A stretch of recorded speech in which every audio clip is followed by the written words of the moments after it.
आजच्या व्हिडिओमध्ये आपण सेल डिव्हिजन बद्दलची डिटेल माहिती बघणार आहे. आपण इंट्रोडक्टरी पार्ट बघणार आहे.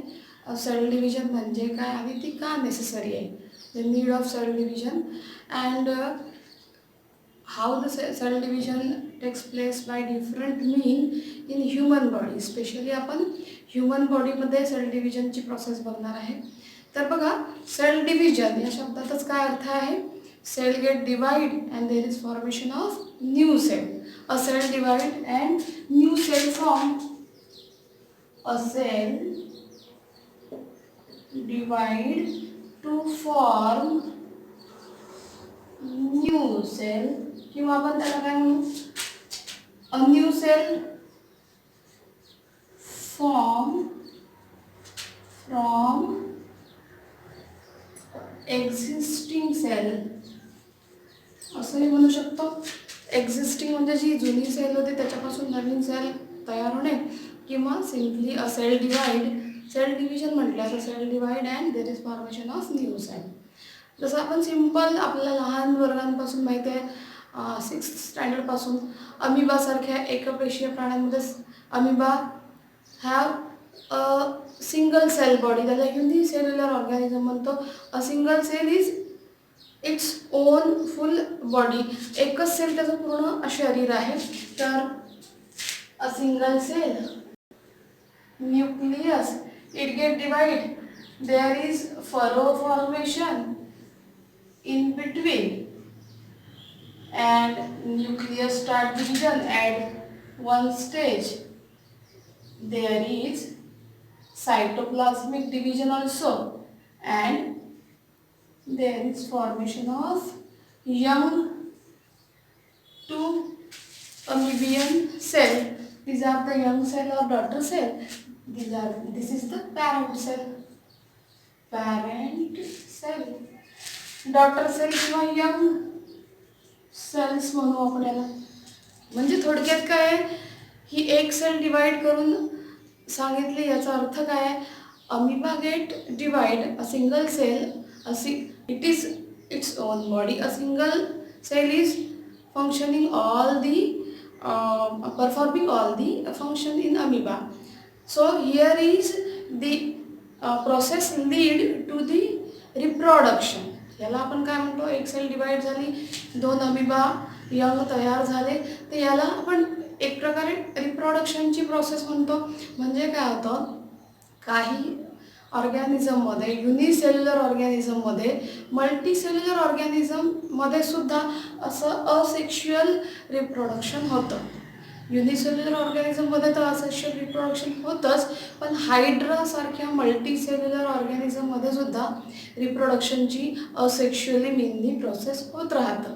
तर थोडक्यात काय, आपण इथे रिप्रोडक्शन हा मुद्दा यासाठी घेतला, cell division leads to reproduction. ठीक आहे. म्हणजे आपण काय म्हणू शकतो, आपला स्पीसीज टिकवून ठेवण्यासाठी, आपली जात टिकून ठेवण्यासाठी रिप्रोडक्शन हे खूप महत्त्वाचं आहे. आणि त्यासाठी cell division is the important process behind it. तर मग आपण काय एक पॉईंट याच्या आधारे लिहू शकतो? इट लीड्स, आपण नीड ऑफ रिप्रोडक्शनमध्ये हे पॉईंट आपण घेऊ शकतो. It leads to retain number of species of particular organism, particular living organism. Reproduction नेहमी लिव्हिंग ऑर्गॅनिझममध्येच होतं, नॉन लिव्हिंगमध्ये तर आपण ही टर्म घेणार नाही. And reproduction comes in life, one of the important life process. So the cell division is also one of the important life process. Okay, so this is one point why there is need of cell division. It leads to continue the species of a particular organism. एखादा living organism स्वतःची जात टिकवून ठेवण्यासाठी reproduction या प्रोसेसला पुढे जातो. तर त्यामुळे त्याचे नवीन नवीन स्पीसीज आपल्याला जनरेशन टू जनरेशन दिसत राहतात, आणि ते दिसले पाहिजे, ते टिकून राहिले पाहिजे, नाही तर तो स्पीसीज डिस्ट्रॉय होऊन जाईल. त्यानंतर आपण लोअर क्लासेसमध्ये बघितलं की A cell get divide to form multiple number of cell, त्याला आपण tissue म्हटलं. A group of tissue is called as organ and more than one organ when functioning together there is formation of system. So this also we have studied. तर तिथे आपण काय बघितलं, a single cell circular काढा, कशी काढा, it get divide and there is, आता ही divide होताना काय होतं, आपण अगोदर पासून स्टार्ट केलं की डिवाइड होते, हिच्यापासून अशा नव्या दोन सेल तयार होतात. It leads to a single cell lead to two cell. Then again this young cell divide, we get again the new two cells, and from this young cell again two new cells. In this way repeatedly division जेव्हा होत असते तेव्हा काय होतो, a group of cluster form that we name tissue. More than one tissue when comes together, cell आपण circular आणि particular सर्कलच झालं पाहिजे असं नाही. This is one tissue, this is another tissue. तुम्ही रेक्टँग्युलर फॉर्ममध्ये पण सेलला दाखवू शकता. इन फॅक्ट आपल्या बॉडीमध्ये जितक्या सेल्स आहेत त्या काही एकाच शेपच्या नाही आहे. जिथे त्यांची प्लेस आहे, जिथे त्यांना पोझिशन मिळाली आहे आणि त्यांचं फंक्शन जसं आहे त्या आधारे सेल्सचे वेगवेगळे आकार असतात. जसं फॉर एक्झाम्पल तुम्हाला नर्व सेल माहीत आहे, the function of nerve cell is quite very important and very long. तर तिचा आकार कसा आहे बघा, नर्व सेल अतिशय लांब लचक आहे बघा. ही सिंगल नर्व सेल आहे, कशी लांब आहे, स्ट्रक्चर असेल. This is a single cell, single nerve cell. म्हणजे आपण असं सर्क्युलर काढतोय, आपल्याला पटापट तो मुद्दा एक्सप्लेन करायसाठी म्हणून सर्क्युलर काढा, रेक्टँग्युलर काढा. एपिडर्मल सेल म्हणजे ज्या कुठे कव्हरिंग करणाऱ्या, प्रोटेक्शन करणाऱ्या एपिडर्मल सेल असतात त्या क्वाईट रेक्टँग्युलर शेपच्या आपण काढत असतो. तर group of, this is a cell, group of cell is tissue. In this way when more than tissues comes together there is formation of a organ. Okay, organ like any organ you can take. I am taking for example I am taking this stomach portion of stomach bag like structure which is present in our digestive system. Digestive system चा एक भाग घेतला आहे मी. It is the part of digestive system that is stomach. आता काय digestive system मधलं एक organ काढलं and when more than one organs come together there is formation of a system. A system. आता ही सिस्टीम आपण काढू. It start with our mouth, then esophagus, mouth, then esophagus is long muscular tube, then J-shaped bag-like structure just now I have drawn here, then small intestine, large intestine, and in this way, these are small, these are large intestine, and there is secretory gland is called as liver. So see, here are the pancreas. Means एका सिस्टीममध्ये अनेक organs आहे, सोबतच glands आहे. And when all these structures और organs are functioning together there is formation of a system. And in this way more than one systems are there in our body. Now all the functioning, all the system work or function of each and every system is going on. And a system when work properly, then one function is going on properly. In this way many works are going on, many functions are going on going inside our body, so a whole body functions well. So in this way this is a digestive system. Digestive system, and in this way digestive system, then this is single system, then respiratory system, then circulatory system, then nervous system, and excretory system, etc. More than one systems are working properly because the organs among them are functioning properly and the work are going on properly. So for what the organ functions from, there is need of formation of organ first. Organ तयार व्हावे लागले, ते तयार कसे झाले?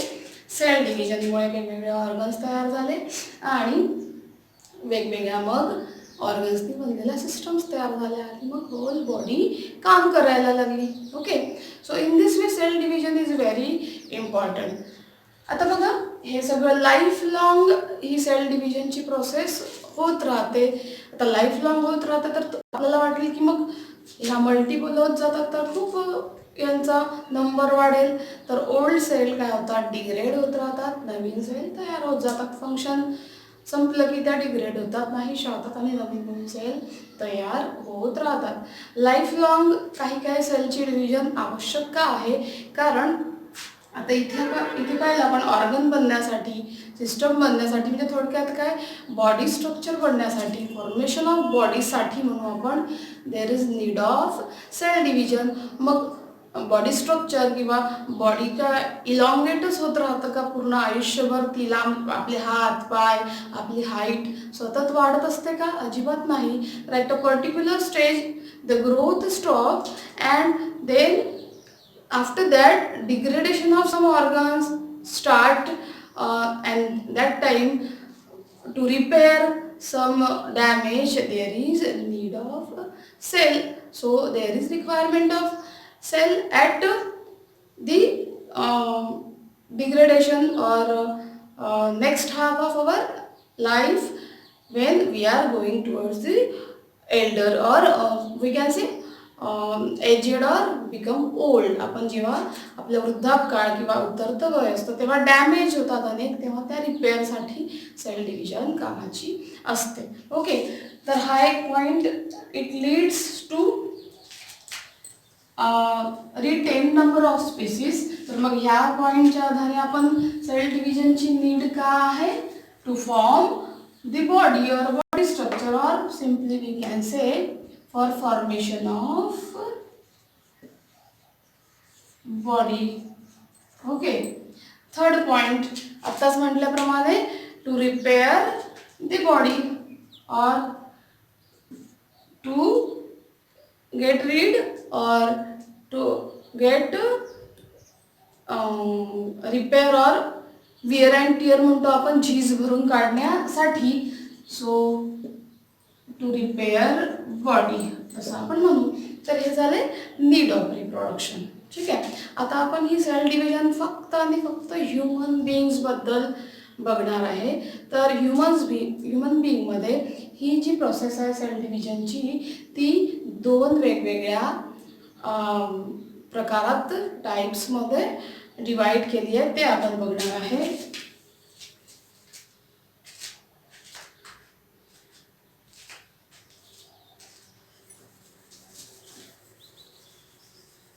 So cell division in human being, आपल्या 10th लेसनमध्ये about human being we R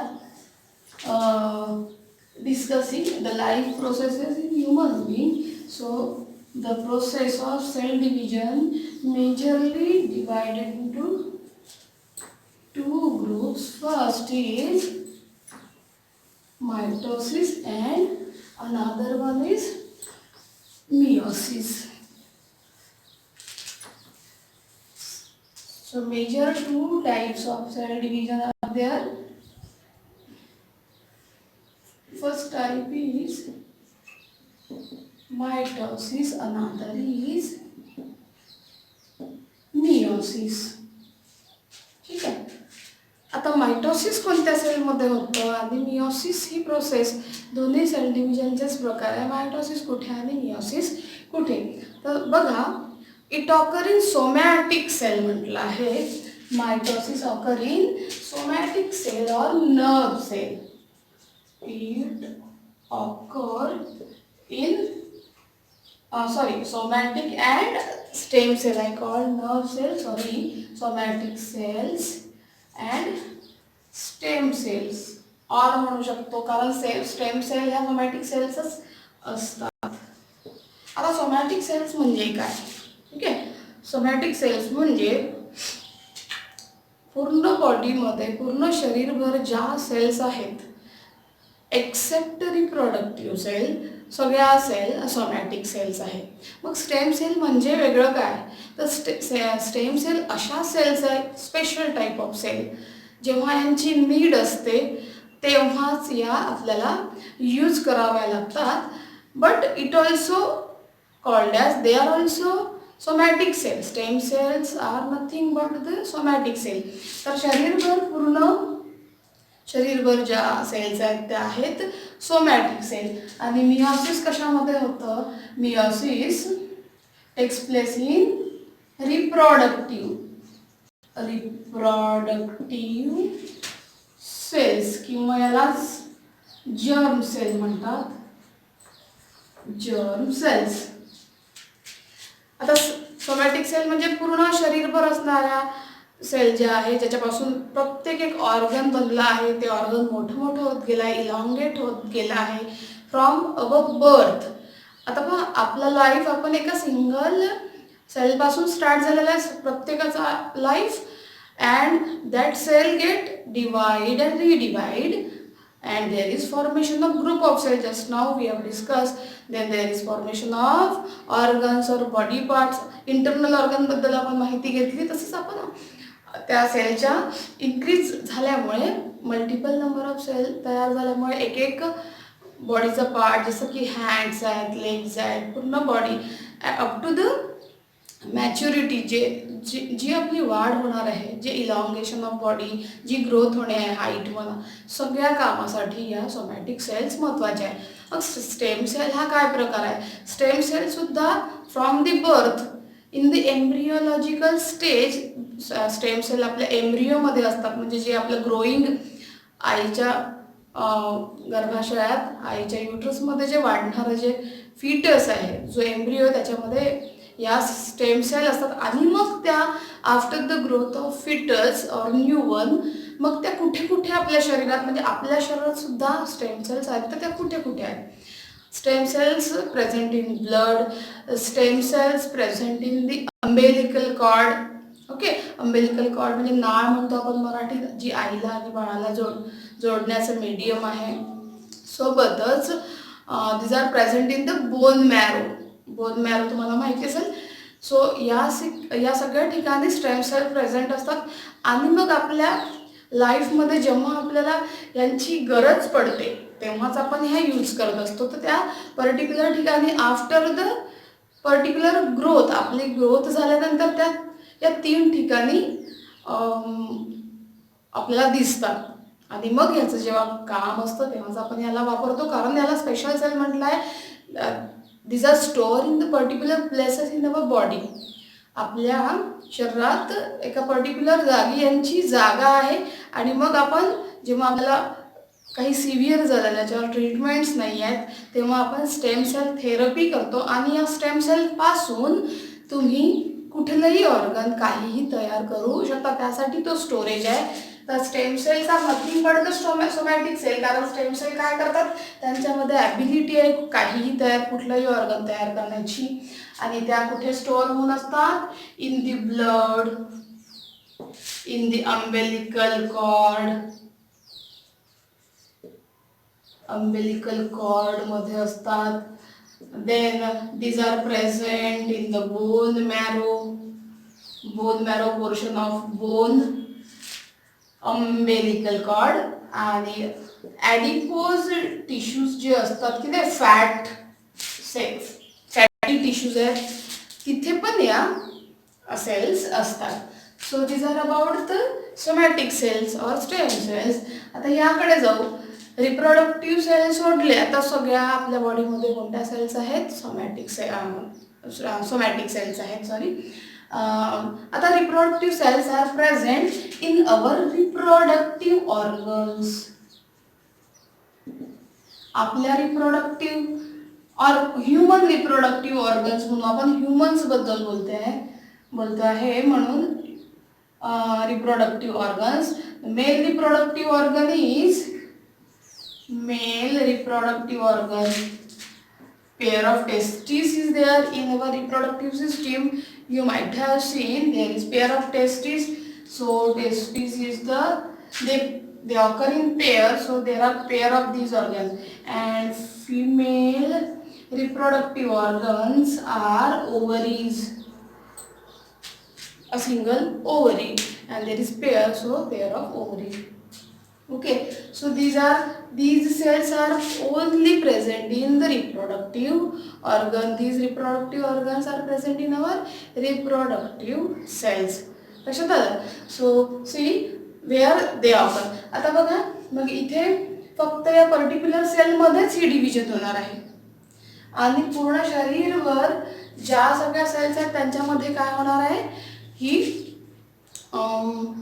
मायटोसिसची process होणार आहे. तर मायटोसिस आणि मियोसिस म्हणजे काय, तसे in case of mitosis and meiosis, मायटोसिसला काय म्हणतात आणि मियोसिसला काय म्हणतात ते आपण बघूया.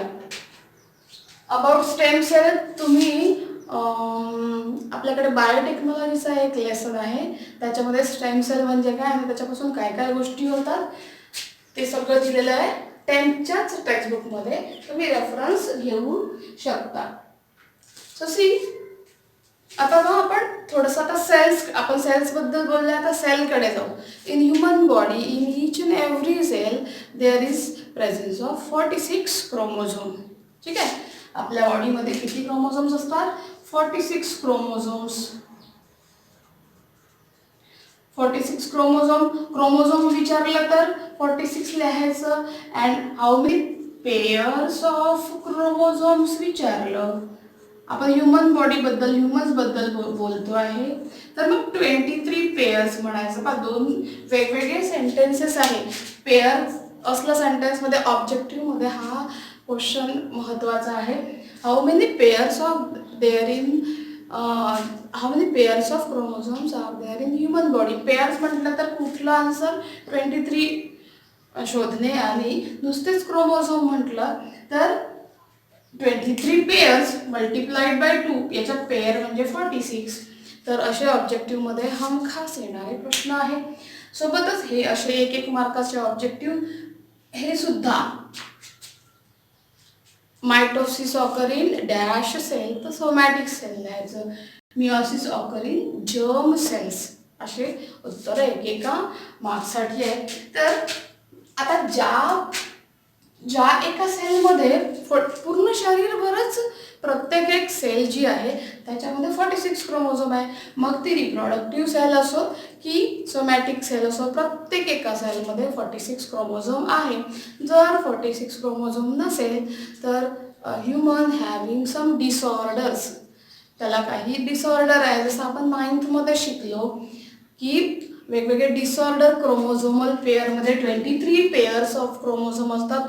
त्याच्यातल्या 21st पेअरमध्ये जर काही दोष आले, डिसऑर्डर आले तर काय होतं. मग अशा वेगवेगळ्या सिंड्रोम्सची माहिती आपण 9th मध्ये बघितली आहे. तर 46 क्रोमोझोम हवेत आणि 23 पेअरमध्ये प्रॉपरली ते पेअरिंग झालेले हवेत. याच डिटेलमध्ये आपण जाणार आहे आता. तर मायटोसिस आणि मियोसिस आपण डायग्रामॅटिकली घेणार आहोत. सगळ्यात पहिल्यांदा ओव्हरव्ह्यू एकदम वरवर आणि मग डिटेल डायग्राम्स काढून. तर मायटोसिस आणि मियोसिस आपण डिव्हिजन असंच मेंटेन ठेवणार आहे आणि पुढे जाणार आहे. आता मायटोसिस म्हणजे काय आणि मियोसिस म्हणजे काय सिम्बॉलिकली डायग्राम्सच्या मार्फत, फ्लो चार्टच्या मार्फत आपण बघणार आहे. ठीक आहे. सो सी मायटोसिस आणि मियोसिस बद्दल बोलताना आपल्याला सगळ्यात आधी डिप्लॉइड सेल आणि हॅप्लॉइड सेल म्हणजे काय ह्या गोष्टी शिकायच्या आहेत. तर मायटोसिस आणि मियोसिस या दोन्हींचा विचार करताना ह्या गोष्टी खूप महत्त्वाच्या आहेत. डिप्लॉइड सेल म्हणजे अशी सेल ज्याच्यामध्ये क्रोमोझोमची पेअर दिसते. म्हणजे आत्ताच आपण जे बोललो की प्रत्येक एका सेलमध्ये 23 पेअर्स पाहिजेत, म्हणजे 46 क्रोमोझोम पाहिजे. आणि जिथे पेअर नसेल, सिंगली जर क्रोमोझोम दिसत आहेत, पेअर फॉर्ममध्ये नाही आहे, तर मग अशाला म्हणायचं हॅप्लॉइड सेल. तर ह्या दोन गोष्टी जाणून घेणार आहे. डिप्लॉइड सेल म्हणजे काय आपण ते पहिल्यांदा बघू. आता डिप्लॉइड सेल काढताना बघा मी अशी काढते. प्रत्येक एक एक्सप्लेनेशन वेगवेगळ्या टीचर्सने सांगितलं, वेगवेगळं असू शकतं. आता मी इथे 2 क्रोमोझोम काढते. आता मी हा क्रोमोझोम असा काढते बघा, हा एक क्रोमोझोम, हा एक क्रोमोझोम. आता याला मी एक क्रोमोझोम म्हटलं, अक्रोमोझोम. ठीक आहे, हा दुसरा क्रोमोझोम. आपण क्रोमोझोम अदरवाईज कसा काढतो, आपल्याला draw a structure of chromosome म्हटलं तर आपण असं काढतोय. हा एक क्रोमॅटिड आणि हा दुसरा क्रोमॅटिड. तर हा एक क्रोमॅटिड, हा दुसरा क्रोमॅटिड. हा इथे क्रोमॅटिड जिथे जुळले आहे किंवा जिथे जंक्शन झालं आहे त्याचं या क्रोमॅटिडचं, त्याला आपण सेंट्रोमियर असं म्हणतो. याला क्रोमॅटिड्स म्हणतो. हे 2 आहे, हे क्रोमॅटिड, सिस्टर क्रोमॅटिड आपण म्हणू, क्रोमॅटिड्स. सेंट्रोमियर. ही एक आर, ही दुसरी आर, याला पी आर, मग याला क्यू आर, असे नावं आपल्या मताने जे नाव द्यायचं ते नाव. जर आपण नुसतं क्रोमोझोम ड्रॉ करा म्हटलं तर ही डायग्राम, आणि त्या क्रोमोझोममध्ये असा DNA आपण दाखवतो. दिस इज DNA. ओके. आता हा असं स्ट्रक्चर आहे क्रोमोझोमचं. मी याला कसा दाखवलेला आहे, असा दंड गोलाकृती, क्यूबॉइड असं लांब आणि या शब्द दाखवला आहे, एखाद्या रॉड सारखा. मग याला कारण काय आहे, तुम्ही 9th मध्ये आत्ताच आपण बोललो आहे की आपण वेगवेगळे डिसऑर्डर पाहिले होते, त्याच्यामध्ये पूर्ण 23 पेअर्स ऑफ क्रोमोझोम काढलेले आहे, जर आठवत असेल तर. आता एक पेअर काढताना त्यांनी बघा कसा क्रोमोझोम काढलाय, असा. This is X chromosome, Y chromosome असा. आधी ही पेअर आहे क्रोमोझोमची, तर मग अशा रीतीने काढलाय का, तो असा काढलाय. ही 1 2 3 4 अशा 23 पेअर. आणि सगळेच क्रोमोझोम सारख्या आकाराचे नसतात, ते लहान मोठे असतात. तर हे तुम्ही 9th पुस्तक रेफर करून तुम्ही पाहू शकता. मग आता हा क्रोमोझोम आहे, तर हा काय आहे, हा पण क्रोमोझोम आहे, हा ही क्रोमोझोम आहे, हा एक क्रोमोझोम, हा एक क्रोमोझोम. तर पहा फर्दर जर तुम्ही डिटेलमध्ये जाल तर तुम्हाला एक गोष्ट लक्षात येईल की हा जो क्रोमोझोम आहे, हा याच्यामध्ये DNA असतो. हा DNA आणि हा क्रोमोझोम हा लॉन्जिट्युडली जेव्हा स्प्लिट होतो तेव्हा हा अशा रीतीने याचं स्प्लिटिंग होतं, अशा तऱ्हेने. हाच आहे तो. आणि मग इथे DNAचे नंबर वाढतात, डबल होतात. तर ही सिंथेसिस फेज आहे. जर आपण डिटेलमध्ये गेलो तर पुढे क्रोमॅटिड बनायच्या आधी या क्रोमोझोममध्ये 2 असे DNA तयार होतात. DNA नंबर डबल होतो, ड्युप्लिकेशन ऑफ DNA. तर ही सिंथेसिस फेज आहे, तुम्ही मोठ्या क्लासेसमध्ये शिकाल तर असंही काढलं तरी चालेल, असं काढलं तरी चालेल. हे आपण जेव्हा डायग्राम्स ड्रॉ करणार आहे तर असं आपल्याला सोपं पडतं, पण आपल्याला ह्याच्यामध्ये कन्फ्युजन वाटतं. हा आपल्याला क्रोमोझोम वाटतो, तर मग हा ड्रॉ करायचा. फक्त करायचं काय, हा ड्रॉ करून आपल्याला पूर्ण डायग्राम काढता येतील, पण हा ड्रॉ करायला तुम्हाला सेल काढायची आहे, मग त्याच्यामध्ये न्यूक्लियस काढायचं आहे, मग त्याच्यामध्ये तुम्हाला पटापट जमलं तर आपल्याला डिप्लॉइड सेलमध्ये आपल्याला पेअर ऑफ क्रोमोझोम दाखवायचे, तर मग असं पटापट काढता यायला पाहिजे. तर याला आपण सिम्पली असंही हा एक क्रोमोझोम, हा एक क्रोमोझोम असं न ड्रॉ करता असं सिम्पल वेने आपल्याला ड्रॉ करता येईल. क्रोमोझोम आहे तर दिस वे. ठीक आहे. तर ही आहे डिप्लॉइड सेल. तर आपण सिम्पल काढूया. आपली 10th स्टँडर्ड ची स्टेज आहे, तर आपण सिम्पल वेने जाऊया. तर आपल्याला असं पेअर असलं एखाद्या सेलमध्ये, पेअर ऑफ क्रोमोझोम, त्याला म्हणायचं डिप्लॉइड सेल. आणि नुसतीच एखाद्या सेलमध्ये जर नुसता असा क्रोमोझोम असला, एकच पेअर आहे का, तो एक आहे, तर मग याला म्हणायचं haploid cell. When pair is occur, chromosome occurring pair, त्याला म्हणू आपण डिप्लॉइड सेल. ठीक आहे. तर अशाच पेयर्स असतात, म्हणून याला डिप्लॉइड सेल म्हटलं. तर आपण आपल्याबद्दल बोलतो आहे, ह्युमन्स बद्दल. तर how many pairs? 23 pairs. Pairs किती किती पेयर? 23 पेयर्स. न्यूक्लियसमध्ये आपण एवढ्या 23 पेयर्स दाखवून डिव्हिजन दाखवू शकतोय का? नाही, म्हणून आपण एक पेयर फक्त दाखवतोय. अशा किती पेयर्स आहेत इथे?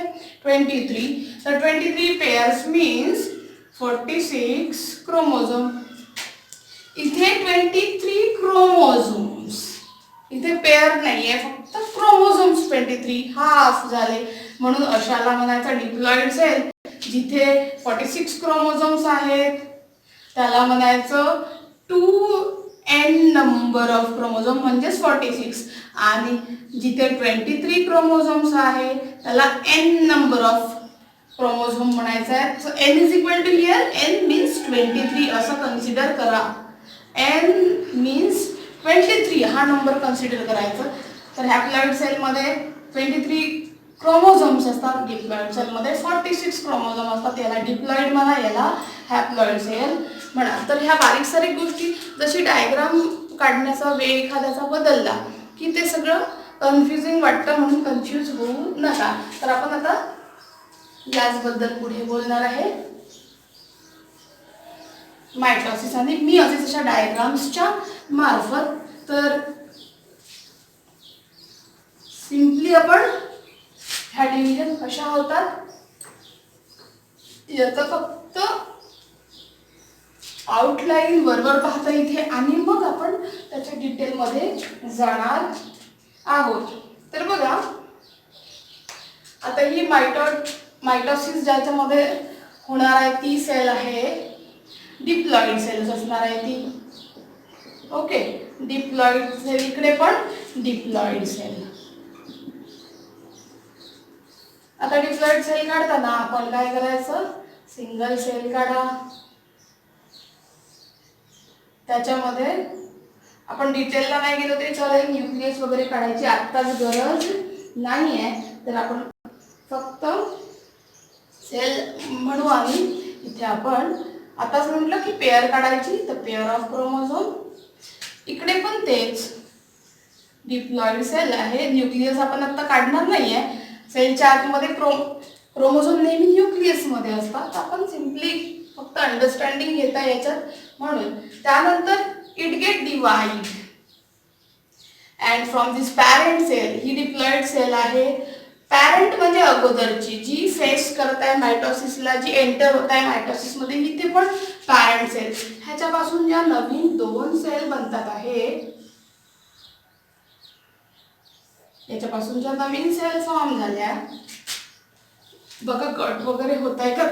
ब्लॅकबोर्डला आलं पाहिजे हे सगळं स्केचिंग. तर याच्यापासून ज्या 2 सेल बनणार आहेत, so these are the daughter cell which are going to form from the parent cell. ह्याच्यामध्ये असाच क्रोमोझोम नंबर मेंटेन असणार आहे. हेच असे क्रोमोझोम्स. इथे 2n नंबर ऑफ क्रोमोझोम, इथे पण 2n, इथे पण 2n. तर मायटॉसिस मध्ये काय होतं? जी parent cell 46 chromosomes means 23 pairs of chromosome तिच्यामध्ये असतात, त्याला 2n नंबर ऑफ क्रोमोझोम म्हणतो.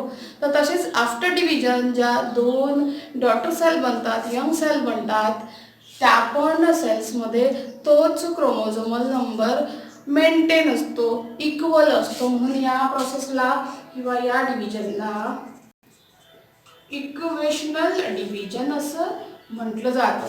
आता हे थोडं वेगळं आहे यापेक्षा. ही इक्वेशनल डिव्हिजन नाही, आणि आपल्याला अजून एक स्टेप जास्त दाखवायची आहे मियोसिसमध्ये, म्हणून मी ही डायग्राम जरा वर घेते. This is meiosis. Parent cell containing 46 number of chromosomes. तर पेयर दाखवा. It get divide to form 2 daughter cell. ही पहिली स्टेप झाली. ही डिवाइड होते, तर ज्या 2 डॉटर सेल बनतात त्याच्यामध्ये बघा इथे क्रोमोझोम नंबर होतो half. n number of chromosome n. These are the haploid cell. म्हणजे 23 क्रोमोझोम नंबर असलेल्या सेल. ठीक आहे. तर या स्टेजला म्हणायचं मियोसिस ही पहिली स्टेप आहे. मियोसिस 1 इथपर्यंत. इथे इक्वलच राहिले होते, इथे इक्वल राहिले होते, इथे मात्र रिड्यूस झाले, जस्ट हाफ होऊन गेले, अर्धे होऊन गेले. त्याच्यानंतर बघा अजून प्रत्येक एक ही हॅप्लॉइड सेल अजून डिवाइड होते. ही नेक्स्ट स्टेप झाली मियोसिसची. आणि त्यापासून आणखीन 2 डॉटर सेल बनतात. आणखीन 2 डॉटर सेल बनल्या. आता मात्र या मायटोसिस सारखंच, मायटोसिसमध्ये जे आहे ते मेंटेन राहतं. आता या नेक्स्ट स्टेजमध्ये काय होतं, जे आहे ते मेंटेन राहील. तर प्रत्येक एका हॅप्लॉइड सेल पासून जी अजून नवीन सेल दाखवली आहे, तर प्रत्येक एका सेल पासून 2 आणखीन डॉटर सेल मिळत आहेत. ह्याच्यापासून 2, ह्याच्यापासून 2, म्हणजे टोटल नेक्स्ट स्टेजमध्ये, या स्टेजला म्हणायचं मियोसिस 2. या स्टेजमध्ये काय होतं, आता म्हटल्याप्रमाणे मायटोसिस प्रमाणे सगळं मेंटेन राहतं. नेक्स्ट स्टेजला म्हणजे n number of chromosome get maintain, म्हणजे 23 number of chromosomes are there. त्याला n नंबर ऑफ क्रोमोझोम न काढता आपण खाली n लिहूया. So this is chromosomal number become as maintain as it is, or in young cell it is as it is. Okay. तर ही mitosis सारखी आपल्याला mitotic phase सुद्धा म्हटलं जातं. तर meiosis is divided into 2 different step, that is meiosis 1, meiosis 2. Okay. तर अशा रीतीने या पूर्ण या फ्लो चार्ट पासून तुम्हाला एक लक्षात येत असेल, in meiosis there is formation of 4 young cell. यालाच आपण गमेट्स म्हणतो. मी आत्ताच म्हटलं होतं का, meiosis occur in reproductive cell or germ cell. Germ cell after division gives rise this gamete. Germ cell, male germ cell are sperm, female germ cells are eggs. तर अशी ती रिप्रोडक्टिव्ह मेल्स मध्ये divide झाली तरी हीच process female मध्ये reproductive किंवा germ sale असेल तर ती अशी डिवाइड होते. अशी डिवाइड होणं का गरजेचं आहे, अशी डिवाइड नाही झाली तर काय होईल बघा, जर हा नंबर असाच्या असा मेंटेन जर राहिला असता. आता गमेट्स म्हणजे तुम्हाला सगळ्यांना समजलं, in case of male the male gamete is sperm, आपण असं काढतो त्याला सगळ्यांना माहिती आहे, झालेला भाग आहे. Female gamete is egg cell. या एग सेल मध्ये आणि स्पर्म सेल मध्ये n जर नंबर असा डिवाइड होऊन हे गमेट्स आहेत हेच. ओके. याच्यामध्ये n असा क्रोमोझोमल नंबर रिड्यूस होऊन आला नसता तर काय झालं असतं बघा. सपोज याच्यामध्ये रिड्यूस झालेला नंबर नाही आहे जो n पाहिजे. इथे 2n आहे, इथे 2n आहे. Okay. The fusion of this both gamete gives new cell that is called as zygote. आता 2n म्हणजे 46, 2n म्हणजे 46. 46 आणि 46 किती झाले, 98 क्रोमोझोम आपल्या सेलमध्ये असते. असं चालेल का ह्युमन सेलमध्ये आपण, आता हा यंग वन फॉर्म होऊन राहिला, गमेट्स पासून यंग वन फॉर्म होतो, मग हा मल्टिपल होतो आणि न्यू फिटस ग्रो होतो. ओके ओके नाही, आणि त्याच्यापासून एक नवीन पूर्ण बॉडी तयार होते. तर त्याच्यामध्ये 98 क्रोमोझोम असलेला सगळं ॲबनॉर्मल असेल की नाही तो. म्हणून हे खूप आवश्यक आहे. प्रत्येक एक प्रत्येक आपण ह्युमन्स बद्दल बोलतो आहे, प्रत्येक एक लिव्हिंग ऑर्गॅनिझम बद्दलही बोललं तरी त्याच्या लाईफमधली एक महत्त्वाची लाईफ प्रोसेस आहे. At a particular stage it goes through the process of reproduction, आणि त्यावेळेला आपल्याला गमेट्स पाहिजे. तर मेल बॉडीमध्ये पण ही सगळी प्रोसेस होते, फिमेल बॉडीमध्ये पण ही सगळी प्रोसेस होते. तर in female body there is formation of female gametes from a single reproductive cell there is formation of 4 gametes. Okay. In male body the same thing happen, and then after that at the stage of reproduction there is formation of the fetus or zygote by half number of germ cell. half number of germ cell, a half chromosome of germ cell, and another half chromosomes having a next germ cell, male and female germ cell.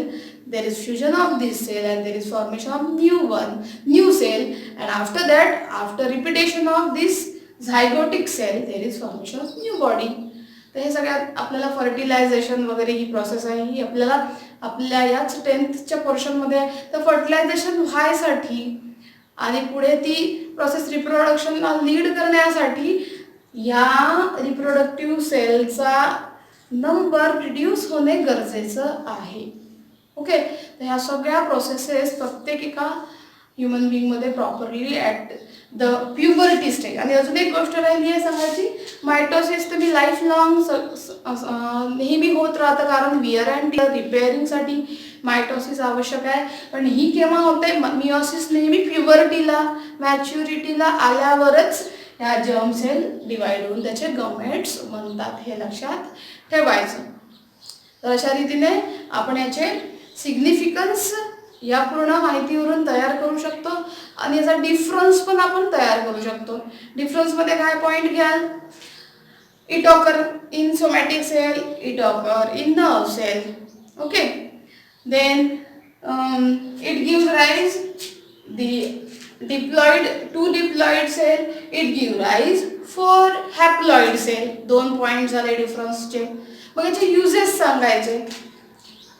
At the stage of the puberty, there is a significance of this stage for the formation of gametes, okay, or the formation of reproductive cell. किंवा आपण आता म्हटलेलं formation of गमेट ठीक राहील. त्याच्यानंतर इथे आपण काय म्हणणार, इथे याचे युजेस सांगणार आपण. जसं की it help to repair the body, it is helpful to young children in their growing stage. हा जो झायगोट आहे की नाही, झायगोट फॉर्मेशन म्हणजे after this gametic formation there is a fusion of male and female gamete, आणि जो zygote form होतो हा झायगोट मल्टिपल होतो, पटापट याची ग्रोथ होते. तर ही ग्रोथ म्हणजे काय आहे, हे मिओसिस आहे, सॉरी मायटोसिस आहे, रिपीटेड डिव्हिजन आहे. आणि म्हणून याचा क्लस्टर बनतो, मग छोटे छोटे पार्ट बनायला लागतात आणि एक न्यू यंग वन बनतो विथ प्रॉपर आयडेंटिफिकेशन.